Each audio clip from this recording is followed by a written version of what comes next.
Welcome to Praying Through the Bible, number 37, Exodus 33, 7 through 23, a prayer of closeness or a prayer of not enough. No imagination is vivid enough to capture the scene in Exodus 33. Picasso, Da Vinci, any of the masters would capture but just a faint glimpse of its reality. Neither imagination nor paint is sufficiently vibrant. The scene is intriguing. It always has been to me. I wish I could hide with Moses in the cleft of the rock. But if I focus on seeing what was seen, I will miss seeing what is really there. It begins with an amazing proclamation of fellowship. Yahweh speaks to Moses face to face, just as a man speaks with his friend. Exodus 33:11. Before a closing blessing, it warns, "You cannot see my face," chapter 33, verse 20. Speaking face to face is not the same as seeing face to face. The latter is literal, the former a figure of speech. Moses is as close as any human is allowed. Closeness reminds me of Eden, with God walking and talking. One difference is in the Edenic scene of Genesis 3. While God's people are also hiding, it is out of shame, chosen distance. In Moses' scene, the unimagined reality is closeness to God. As God's friend, Moses finds favor in God's sight, chapter 33, verse 12, like Noah and Mary. Being approved is not good enough, though. Not for Moses. Getting closer is his driving desire and his impelling impulse. Today, people say, "I don't care if I barely get into heaven and live in a shack instead of a mansion, as long as I am there." Well, that is a humble statement. It misses the mark.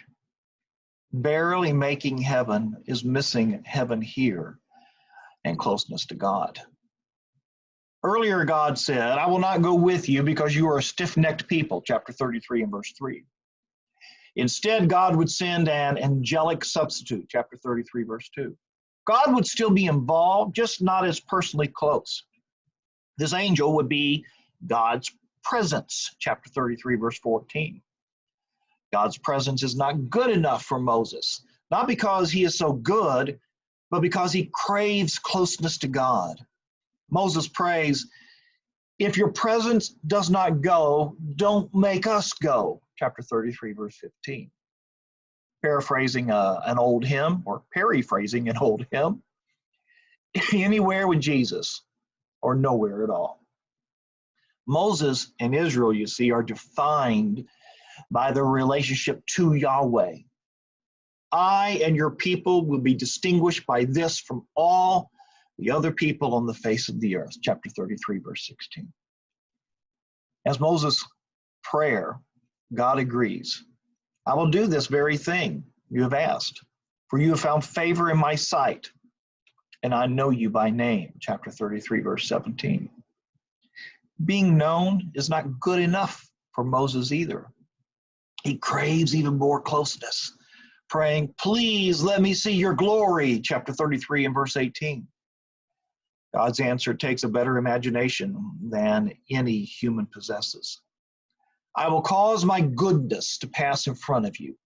You are to stand on the rock, and when my glory passes by, I will put you in the crevice of the rock and cover you with my hand until I have passed by.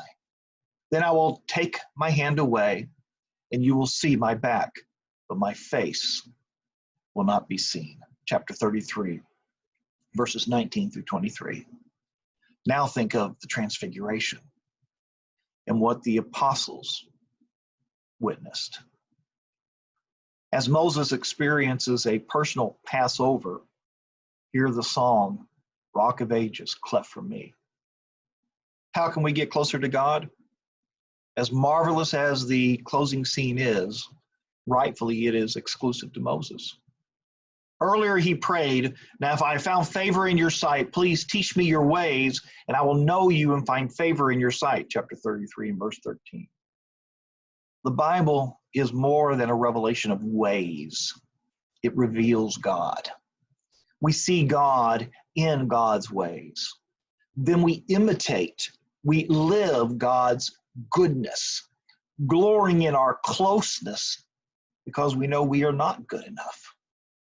That is how we get close to God. No imaginations needed. What is our prayer challenge?